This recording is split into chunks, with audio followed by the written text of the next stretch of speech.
국정원의 특수활동비를 청와대에 상납했다는 의혹을 받고 있는 전 국정원장 3인의 희비가 엇갈렸습니다. 남재준 그리고 이병기 전 원장은 구속됐고 이병호 전 원장은 구속을 면했습니다. 한편 검찰은 친박계 최경환 의원의 국정원 특활비 수수 정황을 잡고 수사에 들어갔습니다.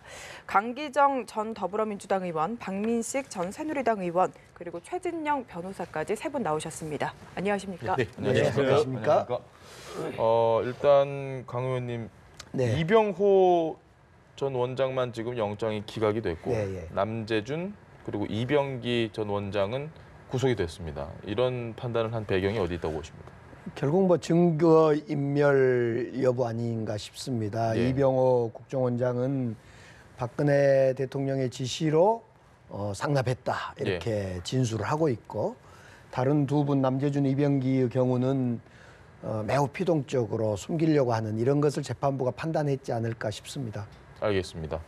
네, 좀 의원님도 한 말씀 부탁드립니다. 아니 이제 뭐 구속영장 참여를 못해서 뭐라고 확실하게 말씀드리기는 뭐합니다만은, 우선 구속 지금 이유가 도주 우려와 증거인멸 우려가 있다. 예. 그래서 이병기 또 남재준 실장에 대해서 이제 영장을 발부하고, 예. 또 여기 우리 이병호 원장은 또 도주 우려가 없다 이렇게 해서 이제 기각을 했는데, 일반 사람들이 보기에는 세 분 다 연세도 비슷하고 예. 또 사실 뭐 집도 주거 일정한 건 다 아시는 거죠. 예. 그리고 이분들이 뭐 특히 어디 도망갈 사람들은 아니지 않습니까?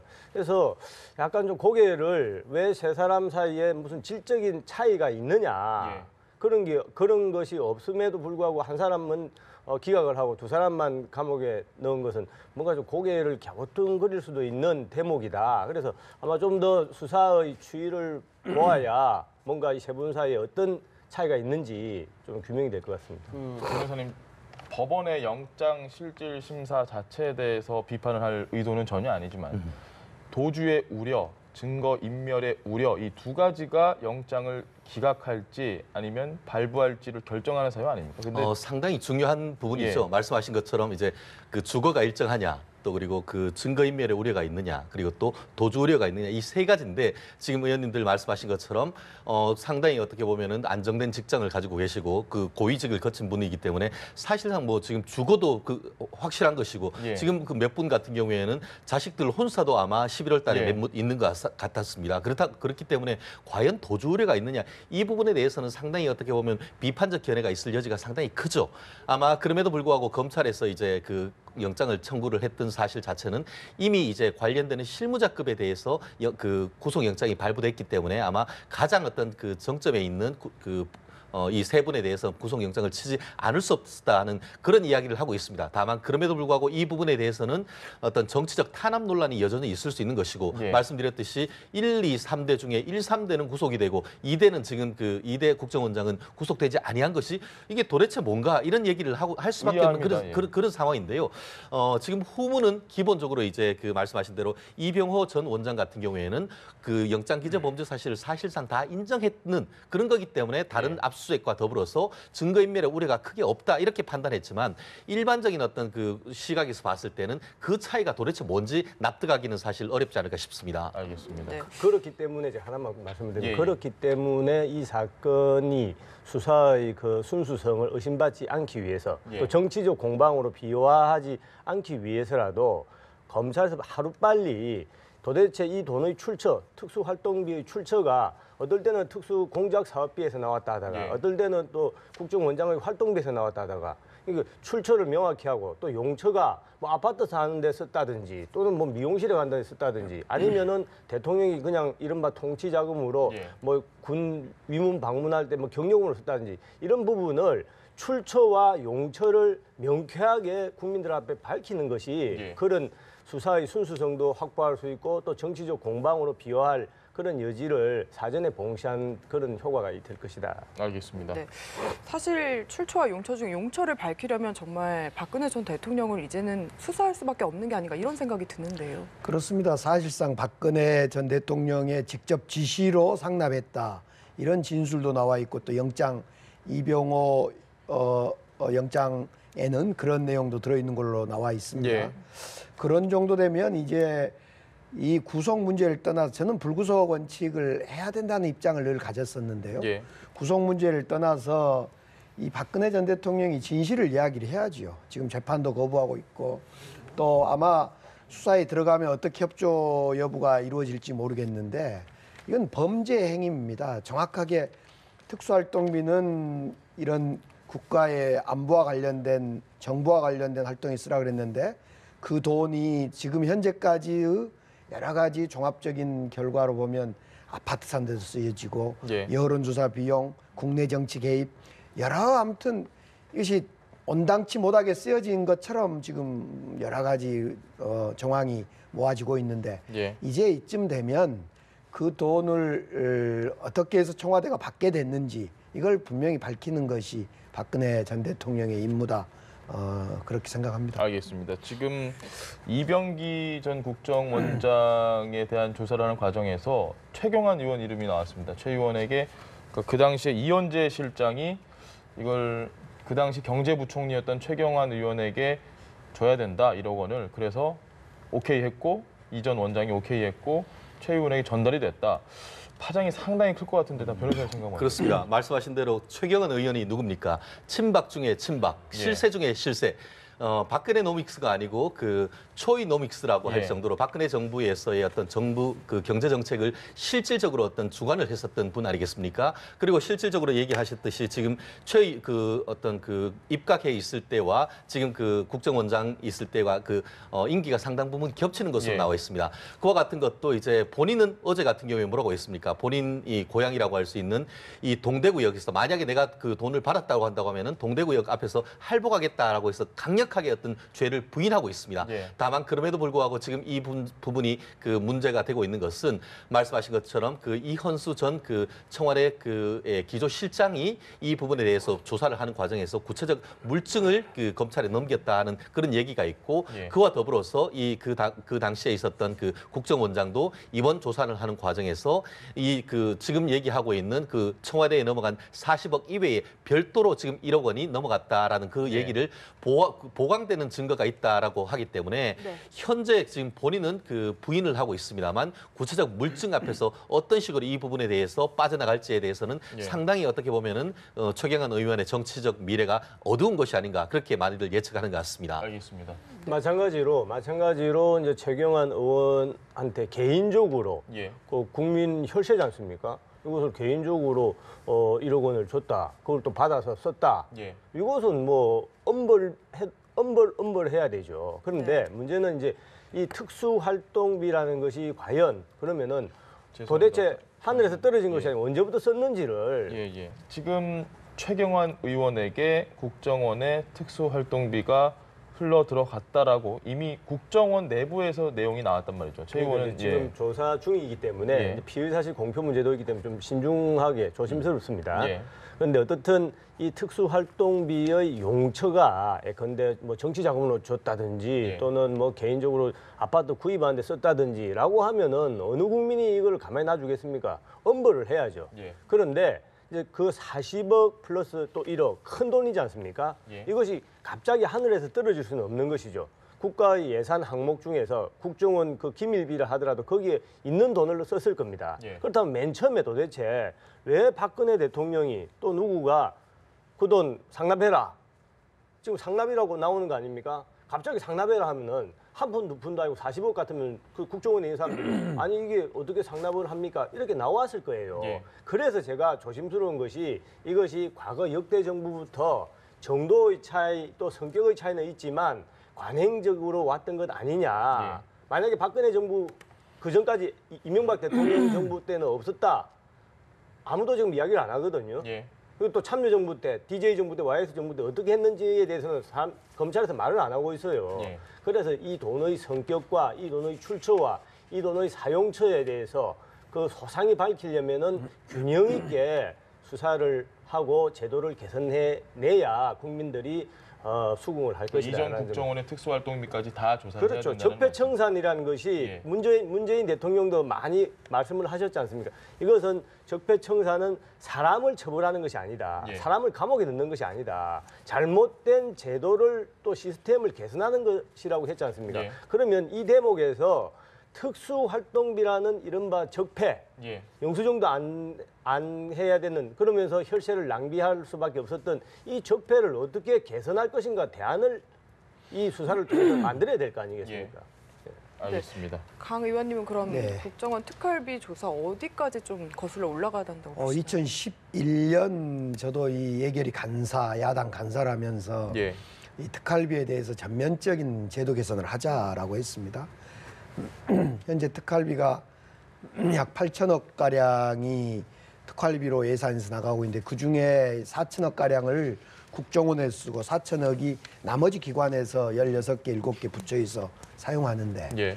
특히 국정원에 쓰여진 4천억에 대해서는 말 그대로 묻지 말고 어디에 쓰여진지가 모르기 때문에 이번 기회에 정말 그 한도를 분명히 해서 정말 국가에 꼭 필요한 어떤 비밀스러운 지출이 필요 있을 겁니다. 예. 예를 들면 마약을 단속한다거나 잡는다거나 또는 대공 안보 활동에 필요한 그런 돈이 분명히 있을 건데 과거에 사실은 김영삼 정부나 과거의 정부에는 이 국정원 돈이 선거 자금으로 수천억이 쓰여졌다 이런 얘기를 저희들은 풍문으로 들었던 적이 있거든요.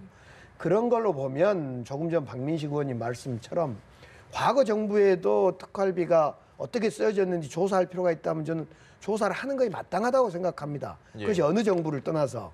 그래서 이번 기회에 국정원에서 쓰여진 또는 다른 기관에서 쓰여진 특수활동비에 대해서 제도적 개선을 완벽히 하자라는 겁니다. 알겠습니다. 이야기를 좀 바꿔보겠습니다.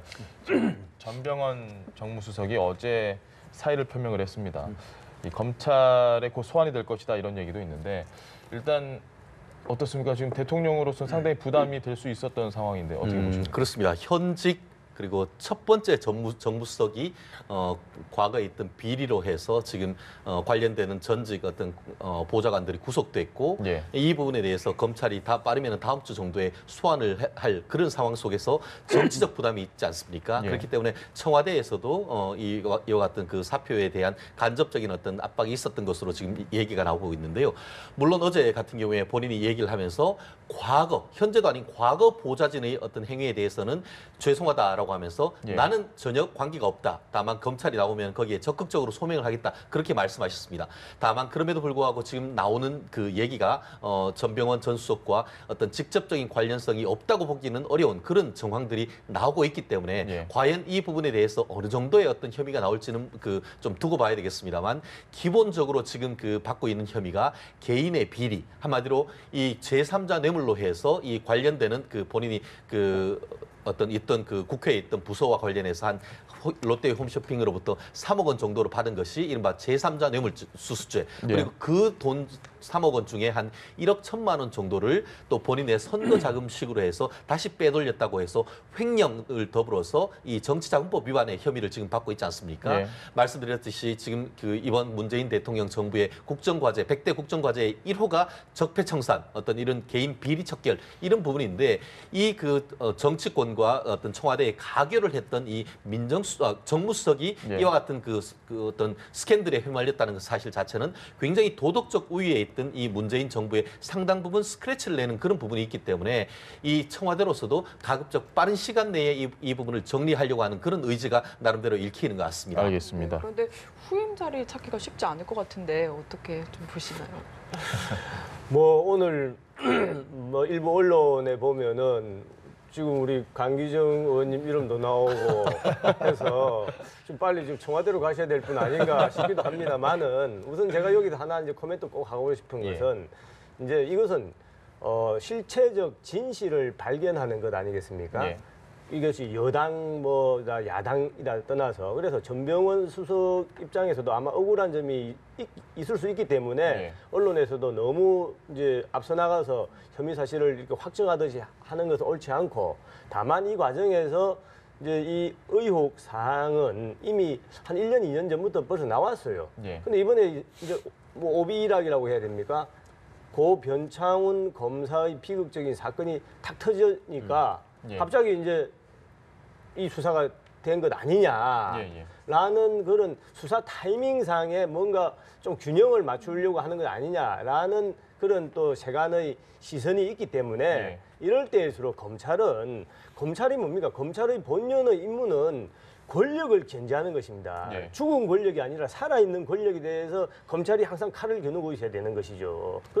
그렇기 때문에 그런 국민들의 여망을 생각해서라도 그런 수사 타이밍상에 억지로 균형 맞추는 거 아니냐 이런 오해를 안 받도록 하려면은 명쾌하게 좀 실체 진실을 신속하게 또 밝힐 필요가 있다는 생각. 알겠습니다. 뭐 조금 전에 박 의원님께서도 뭐 반 농담 삼아 이야기를 해주시긴 하셨는데 그 정무수석 관련돼서 뭐 언론 보도에 하마평에 좀 오르시는 것 같기도 한데 문재인 대통령의 마음을 저희가 정확하게 이해는 할 수 없지만 의원님께서 보시기에는 지금 대통령께서는 상당히 좀 마음이 불편하지 않을까 싶습니다. 그렇습니다. 국민들 특히 문재인 정부를 만들었던 우리 국민들 입장에서는 전병헌 수석이 안타깝게 사의를 표한 것은 매우 정말 안타깝고 정말 또 정권의 부담으로 느껴질 거라고 분명합니다. 다만 특히 지금 예산 정국이고 정기국회 입법 정국이기 때문에 정무수석의 역할이 더더욱 정말 절실히 필요한 시기인데 이런 일이 있어서 더더욱 어려움이 있을 거라고 보고요. 그런 점에서 청와대에서는 조속한 시일 내에 이런 청와대와 국회 또 정무적 역할을 할 좋은 분을 잘 모셔서 빨리 공백을 메우지 않을까 이렇게 생각해 봅니다. 알겠습니다. 지금 조금 전에 말씀을 해주셨던 것처럼 지금 아직 갈 길이 멉니다. 국회에서 홍종학 후보자 문제도 아직까지도 해결이 안 되고 예산, 입법, 헌재 소장, 감사원장 뭐 참 할 일이 많은데 정무수석 자리가 비어버리고 참 쉽지 않을 것 같습니다. 어떻게 보십니까? 그렇습니다. 특히 지금 문재인 대통령께서는 이제 트럼프 방한을 비롯해서 이제 또 아시안 순방을 하고 한국에 돌아오는 순간 정말 너무나 많은 외국에 있을 때는 외치에서 상당 부분 성과를 거뒀다는 평가가 있습니다만 내치에서 어쨌든 좋은 성과를 내야 앞으로의 어떤 그런 그 개혁 입법이라든가 이런 부분에 대해서 탄력을 받을 것인데 지금 당장 지금 그 포항에 있는 지진을 비롯해서 그와 같은 어떤 상황 속에서 지금 전병헌 수석까지도 사실상 사의를 표명하게 되고 사의를 표명하게 된 것이 다른 것이 아닌 개인의 비리 문제가 되기 때문에 현재로서는 신속한 어떤 그 인사이동 이런 것을 통해서 어떤 전체적인 어떤 공기를 다잡는 이 부분이 상당히 중요할 것 같은데요. 그와 같은 속에서 하마평에 첫 번째 나오는 분이 바로 강기정 의원님이신데 이분 자리에 모셨다는 것 자체가 상당히 의미 있는 것 같고요. 다만 그 현재로서는 지금 당장 어떤 그 누군가를 선임할 것이 아니고 선임 비서관이라고 할 수 있는 분을 통해서 내부적으로 이제 그 차순위에 있는 분을 지금 해서 그 가교 역할을 하겠다라고 하지만 그와 같은 어떤 차순위에 있는 임시직이 얼마나 역할을 하겠습니까? 특히 지금 그 예상 국회로 지금 접어들고 있는데 이 부분에 있어 가지고는 사실상 그 이 정무수석의 역할이 굉장히 중요하죠. 특히 그 야당과의 어떤 그 협치를 이끌어낼 수 있는 마쿠의 어떤 역할을 맡고 있지 않습니까? 그렇다고 하면은 문재인 대통령 입장에서는 이 부분을 계속 비워놓기는 상당히 어려울 것이고 아마 강 의원님이 모종의 역할을 가능할 가능성도 상당히 있지 않을까 싶습니다. 몰아가지 마시고요. 너무 지금 방송에서 우리 저 강기정 의원님 말씀을 하시는데 이제 뭐 특정인을 떠나서 정무수석의 역할이 지금 우리 변호사님 지적했듯이 청와대와 여의도를 연결하는 가교지 않습니까? 그때 여의도라고 하는 것은 여당뿐만 아니라 오히려 더 야당이 또 중요하죠. 그런데 지금 우리 돌아가는 이제 문재인 정부 6개월을 이제 아무리 좋게 평가하고 싶어도 사실은 청와대만 있어요. 여당도 없고 야당은 더욱 없죠. 장관들, 총리들, 국민들이 누가 합니까? 전부 문재인 대통령 한 분밖에 없어요. 그래서 오늘도 신문에 어떤 일간지에 보면은 또 여의도 출장소 이런 이야기가 나왔지 않습니까? 이것은 역대 정부 다 마찬가지입니다. 뭐 DJ 정부, 참여정부, 이명박 정부 다 마찬가지인데 이럴수록 빨리 정무수석 임명해서 그야말로 말로만 그칠 것이 아니라 협치 실현해야죠. 알겠습니다. 지금 정무수석뿐만 아니라 가장 중요한 국정의 해결의 문제는 지금 여당이 과반 의석을 갖지 못하다는 점이 있고 그렇기 때문에 박민식 우리 정 의원님 말씀처럼 이 야당과 정말 통큰 협치가 정말 필요할 때라고 보여집니다. 그런 점에서 정무수석의 공백은 더더욱 아프다 이렇게 생각이 들고요. 알겠습니다. 알겠습니다. 네, 이 이야기까지 오늘 들어보도록 하겠습니다. 지금까지 세 분과 함께 정치대담 해봤습니다. 말씀 감사합니다. 고맙습니다. 고맙습니다.